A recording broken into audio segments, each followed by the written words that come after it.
एक जंगल में नदी के किनारे जामुन का एक पेड़ था। उस पेड़ पर एक बंदर रहता था जो बहुत बुद्धिमान और दयालु था। वह रोज मीठे मीठे जामुन खाकर खुश रहता था। उसी नदी में एक मगरमच्छ भी रहता था। एक दिन मगरमच्छ आराम करने के लिए नदी से बाहर आया और बंदर के पेड़ के नीचे बैठ गया। बंदर ने उसे देखा और उससे दोस्ती कर ली। उसने मगरमच्छ को खाने के लिए पेड़ से कुछ जामुन तोड़ कर दिए। मगरमच्छ को जामुन बहुत पसंद आए और इस तरह दोनों की दोस्ती हो गई। मगरमच्छ रोज बंदर से मिलने आता और बंदर उसे मीठे फल देता। एक दिन मगरमच्छ अपनी पत्नी के लिए भी कुछ जामुन ले गया।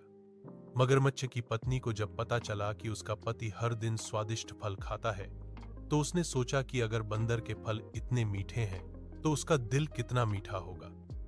उसने मगरमच्छ से जिद की कि उसे बंदर का दिल चाहिए। मगरमच्छ अपनी पत्नी की बात सुनकर दुखी हो गया, लेकिन उसके जोर देने पर वह मान गया। अगले दिन मगरमच्छ बंदर से मिलने गया और बोला, मित्र, मेरी पत्नी ने तुम्हें खाने पर बुलाया है। बंदर खुश होकर मगरमच्छ की पीठ पर बैठकर नदी पार करने लगा। जब वे नदी के बीचों बीच पहुंचे तो मगरमच्छ ने सच बता दिया, माफ करना मित्र, मेरी पत्नी तुम्हारा दिल खाना चाहती है। बंदर ने यह सुना तो वह घबरा गया, लेकिन उसने अपनी बुद्धि से काम लिया।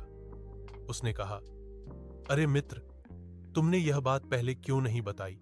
मेरा दिल तो पेड़ पर ही रह गया है। चलो, पहले मुझे वापस पेड़ के पास ले चलो ताकि मैं अपना दिल लेकर आ सकूं। मगरमच्छ ने सोचा कि बंदर सच कह रहा है और वह उसे वापस पेड़ के पास ले आया।